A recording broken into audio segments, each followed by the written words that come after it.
fuulli kiyya ji'a.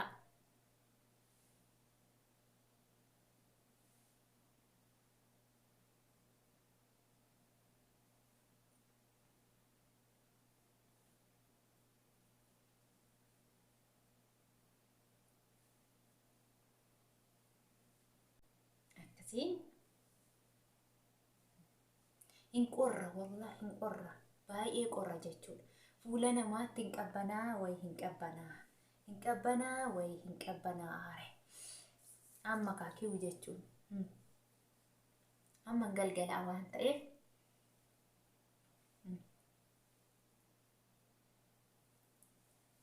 waan galgala ta'eef jechuudha. Amma kutaa ciisa kootii anan deemeeru ciisuufidha. Kanaaf galgala yeroo raftan guyyaa aararra ooltuu gaazii adda addaa isinitti afuurfachaa oolaa. Namoonni nyaatanii jennin jirtanii namoonni akka koo kontiraata hojjettan yoo jiraatan dirqama keessan yallaa hundumaa gochuun jechuudha. Toshii danfisii maaloo godhiin isinumaan ilaallatti mitiiree josobeera. Kanaafuu guyyaa dafqaa ooltanii ittiin hin buliina. Akkasitti galgala akkas yoo godhattan fuulli keessan akka isin jalaan xaloof. Namoonni baay'ee fuulli isaan babbada jechuudha biyya Arabaatti. Sababiinsa galgalallee akkasiin hin dadhabnaa hin rafnaa fuulli keenya. Ikeena gadhiisee afaan koo galataaf na dibeera. Koruufannee gamaa waa'een kun maaliif diina dibeera. Ammayyuun argine billaan harkaa garaa lama nyaatu kaachuu. Ashama harka fuunee jaalatamtoota kabajamtoota maatii chaayinaan Abeeloof nagaa fi araarri jaalalli waaqayyoo lafaaf bakka jirtan gulaaf mandara jirtan isiniif haa ta'u. Akkasumallee obboloota amantaa biraatan taatan nagaan isiniif haa baay'atu. Egaa hordoftoonnii fi jaalatamtoonni kiyya galatooma godina jajjabeessaa jirtan galata guddaan har'aa qabdu jechuudha. Akkasumas namoonni har'aa reefu gara maatii kiyyatti dabalamtan barumsa adda addaa akka walirraa qooddannu dhuftanii gara maatii kootti akka dabalamtan laayikii gootanii sheer sabiskiraayib gootanii gara maatii kootti akka dabalamtan abdii guddaan qaba. Egaa namni tokko wanta namni tokko beeku namni tokko immoo beekuu dhiisuu danda'a jechuudha. Egaa guyyaa har'aa Abeeloof maal nuuf fiddee dhuftee maal nu qabattee dhuftee jechaa jirtu. Gaaffii nama sadii moo akka waa'ee fuulaa irratti kan na gaafattan jirtu. Yeroo dheeraaf irraa dhaabeetiin ture sababiinsa naami jechuu didee jechuudha.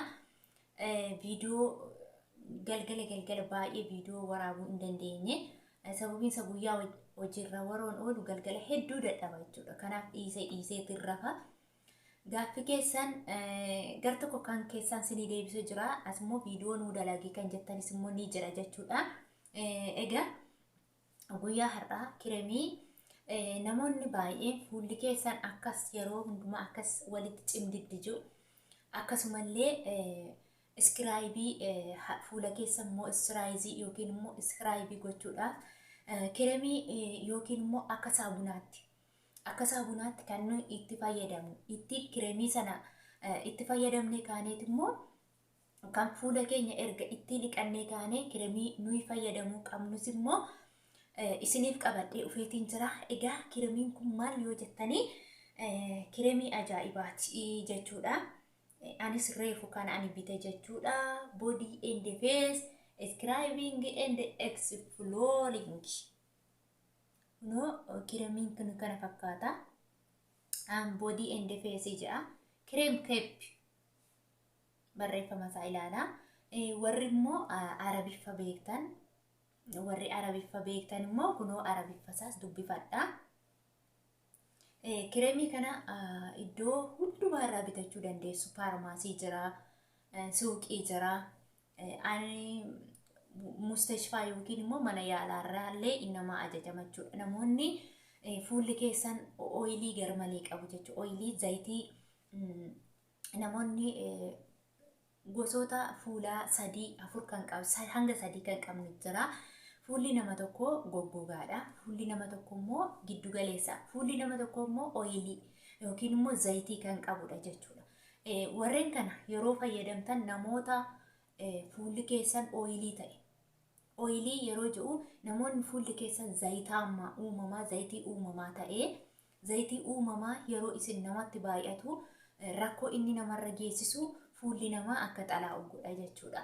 Sababii fuulli namaa xalaa'u zayitii garmalee waan qabuuf yeroo nyaata hojjetan akkasumallee yeroo aduutti ba'anii akka fuulli namaa funyaan namaa addi namaa as akka gubatu taasisa jechuudha.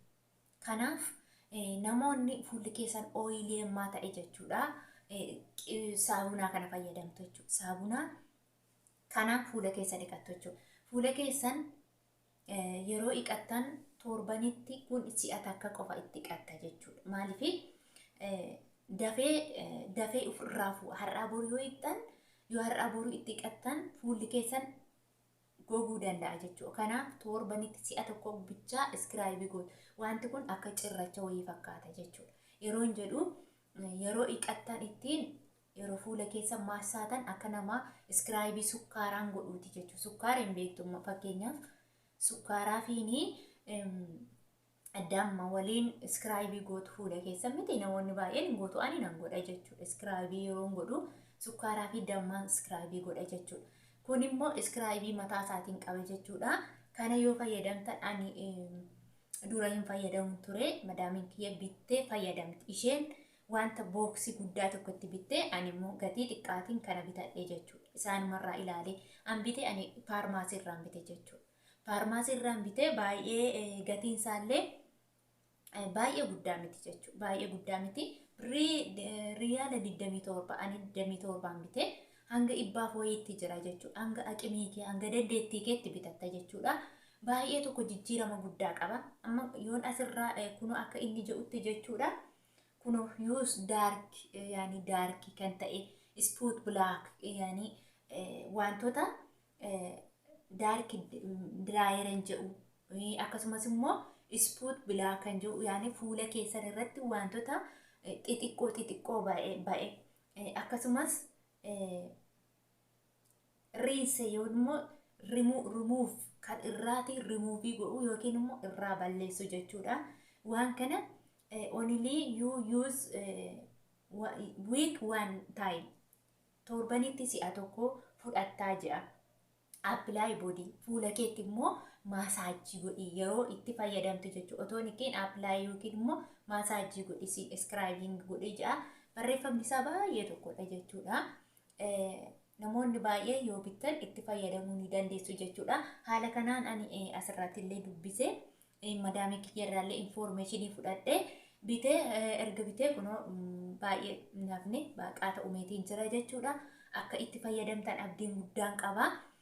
Akkasumallee akkaataa fayyadamasaa erga itti godhattee kaatee immoo jechuudha. Erga kanaan miiccattee kaatees immoo akkaataa itti fayyadamasaa kireemii itti fayyadamu hunda isaatii isin argisiisaa na waliin ta'a jechuudha. Bakkee ba'ee fuula koo dhiqee dhufe bishaaniin jechuudha. Fuula koo bishaaniin dhiqeetanii dhufe fuula kiyyatti bishaan bichaa itti godhee jechuudha. Bishaan bichaatiin fuula koo dhiqee dhufe jechuudha. Amma saabunaa kana erga fuula keessan bishaaniin jiiftanii booddee jechuudha. Saabunaa kana akkasitti fayyadamtu jechuudha. Baay'ee jabaataadha. Argitanii akkas fakkaata. Erga akkas gootanii maal gootu iskiraayibii gootu. Fuulli keessan bishaaniin jiifamuu qaba. Gogaa waan ta'eef wanti kun akka sukkaara wayiiti jechuudha. Akka sukkaara wayiiti.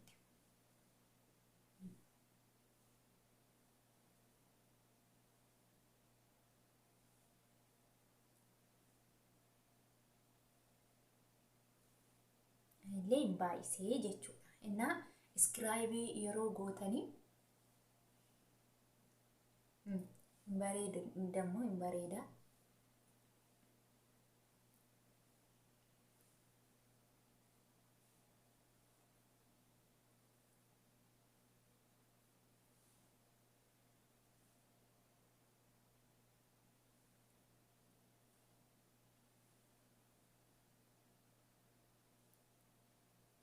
Fuulli kiyya ji'a.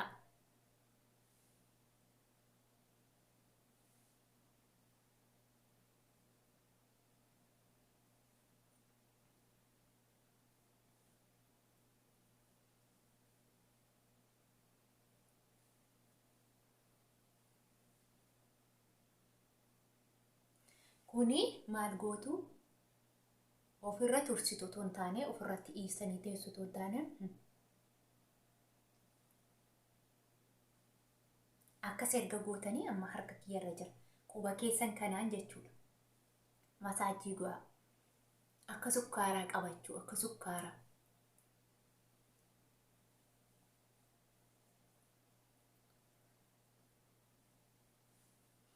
Akkasii fuula keessan irratti masaajii gootu daqiiqaa muraasaaf shonkorkor jea jechuudha. Shonkorkor kan shonkorkoraa akkasii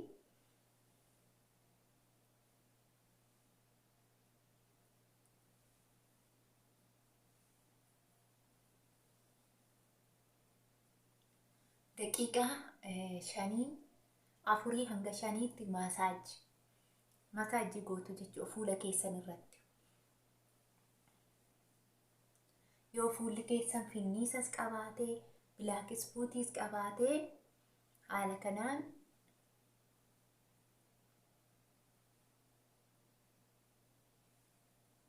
anammoo viidiyoo waan hin dalaguuf malee isin kanarra jechuudha. Kanarra masaajii gochuu dandeessu.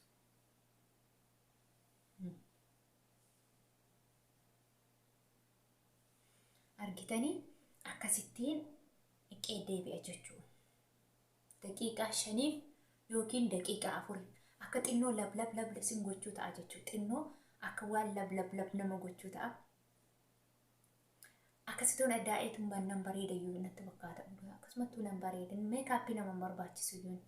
Innaa erga akkasitti daqiiqaa 5 masaajii fuula keessan gootanii bishaan qorraa yookiin immoo giddu galeessa kan ho'aan taane giddu galeessaatiin dhiqattu. Amma dhiqadhee ufiin waliin erga dhiqadhee ka'eetu immoo maal akkanii kireemii ani itti fayyadamus na wajjiniin ta'a waliin ilaalla jechuudha. Amma deemeen dhiqadha. Kaameraa gadi baasuu hin danda'u. Onilii maayiruun kutaa koo keessaa kaameraan gadi hin ba'u jechuudha. Yoon gadi baasee qaba hattu. Kanaafuu akka dhiqadheetiin walitti deebina jechuudha. Maalmattanaan kun amma kaa hababaa fakkaachuun fuulli killislissi ji'ee akka ajaa'ibaa kanatti jechuudha.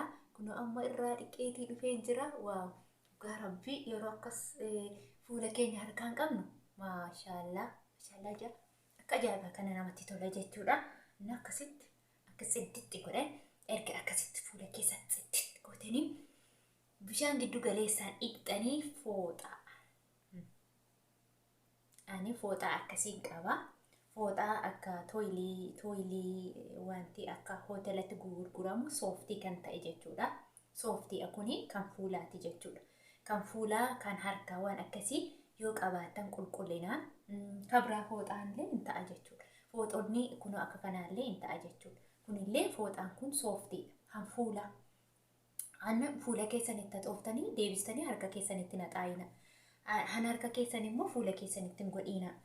Han fuula keessanii kan harka keessanii kan biraa immoo kan luka keessanii guddaan immoo jira jechuudha. Kan luka keessan yeroo dhiqxan ittiin qulqulleessattan jechuudha. Amma kana yeroo harka koo dhiqadhee kanaan akkasitti qulqulleeffadha. Fuula kiyya yeroo dhiqadhe immoo kanaan suuta jedhee sooftiirraa wantoota xixiqqoo boodaraa taatee jira jechuudha. Kanaaf ishee kana inni kun homaa hin qabu. Akkasitti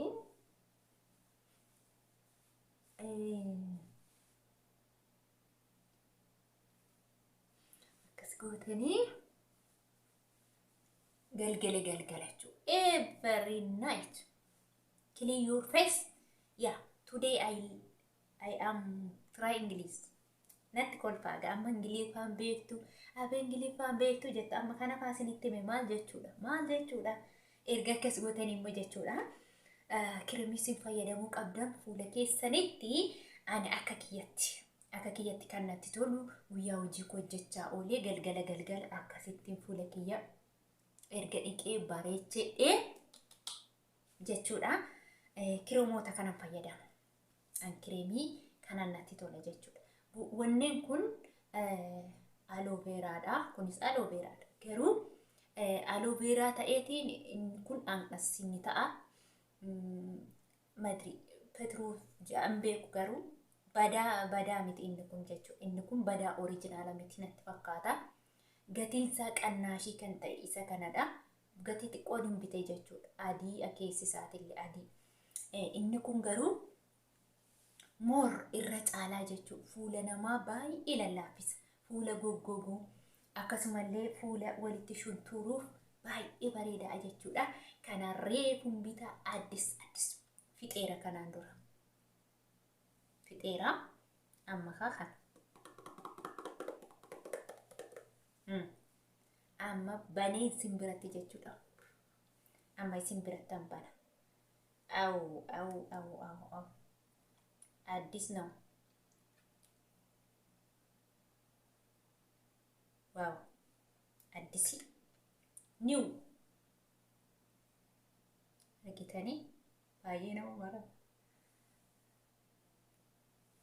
አከሲ ከናፍ ማልጎቱ ሴተኒ ዋው ባዬ ለመት የተወለዱጋ አከሲ እንቆራ والله እንቆራ ባዬ ቆራ ጀቹ fuula namaatti hin qabbanaa way hin qabbanaa are amma kaakiu jechuun amma galgalaa waan ta'eef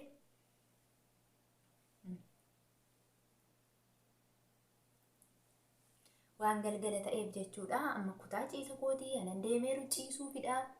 Kanaaf galgala yeroo raftan guyyaa aararra ooltuu gaazii adda addaa isinitti afuurfachaa oolaa. Namoonni nyaatan ejjennin jirtanii namoonni akka koo kontiraata ejjetta yoo jiraatan dirqama keessan yallaa hundumaa gochuun jechuudha. Toshii danfisii maaloo godhiin isinumaan ilaallatti mitiiree josobeera. Kanaafuu guyyaa dafqaa ooltanii ittiin hin buliina. Akkasitti galgala akkas yoo godhattan fuulli keessan akka isin jalaan xaloof. Namoonni baay'ee fuulli isaan babbada jechuudha biyya Arabaatti. Sababiinsa galgalallee akkasiin hin dadhabnaa hin rafnaa fuulli keenya hin tabalaasha jechuudha. Yoo immoo of kunuunsine immoo of qabachaa adeemne immoo hojjettiima sana bichaa ilaallatoon taane fuula keenyallee kunuunfachuu all body qaama keenya hundumaallee of gatuu hin qabnu. Mana namaas ta'ee mana keenyas ta'ee of gatuu hin qabnu, of qabachuu qabna, qulqullina keenya eeggachuu qabna. Aqee qibaatii amma galgala vaayiziliinii dibattanii irra caalaan keenya vaayiziliin fayyada. Vaayiziliinii ofitti dibdee ganama otoo ofirraatii hin qulqulleessiifaa yaanii bishaan mubichaatti gootee vaayiziliiniin dafee irraan badu. Yeroo immoo aqxanii asiin fooreenii jalaa isin gaazirraa yeroo ejjettan sinitti afuurfata jechuudha. Yeroo inni sinitti afuurfatu fuula keessanitti hin qabata. Inni immoo aqeetiin deertii ta'ee aqee qalaa finniisa kana sitti ba'a. Finniisni yeroo sinitti ba'u finniisittiin buruqsitu gurraachi sinitti ba'a jechuudha. Kanaaf jennaan fuula keessan haala kanaatiin hin qulqulleeffatu. Amma kuni waan takkollee akka qibaatii irraan calaqqisu ganama yeroo kaatan bishaan qofa jechuudha. Bishaan qofa rimuuvii irraa ta'a jechuudha. Iddoo barbaadanii dibachuu dandeessu kana. Amma guyyaa qodaa iqaa ol ispeeshaal keessumaa ganna kana jechuudha. Ganna kana hin beektu bishaan hedduu qorra jechuudha. Hedduu waan qorruuf harki keenya hin goggoga, baay'ee goggoga jechuudha. Bishaanidha, saabunaadha, qorradha. Yeroo gannaa kana maal gochuu qabdu kanatti godhattu jechuudha. Yeroo harki keessan garmalee tokko goggogu gaawontiin jiraame gaawontiitti kanumarraa xiqqeessitanii gaawontii keessa buustu jechuudha. Gaawontii isa harkatti godhatan. Isatti gootanii harka keessan keessa galchitanii ganama yeroo kaatan harki keessan lummuccee fakkaatti. Isin galee dur fakkeenyaaf jechuudha yeroo egaa namni tokko har'a waa bara miti deemsuma keessa waa bara anum beeku fakkeenyaaf example yuutuubumarraa waa tokko ilaaliitiin jechuudha. Dur harki koo dhugaa rabbiiti baay'ee goggoga jechuudha. Qodaa iqaan oolaa nan dadhabaa nan rafaa nan dadhaba. Booddee kana garuu siistemii kana irra caala baay'ee kan namatti tolu kana jechuudha. Dhugaa rabbii baay'ee tokko jechuudha. Yeroo itti fayyee fuula keessan jetta harka keessan lixxitti godhee akka ajaa'ibaa kana bareeda. Irraan culukkisu. Amma harka keessan hawwata hin culukkisu jechuudha. Homaa tokko hin culukkisu. Asirra homti jira amma hin jiru hom tokko hin jiru jechuudha. ana wanti tokko hin jiru. Sirraan deessu fuula keessa bakka gogee jechuudha. Ittumaan raftee kaatee boru miiccatta.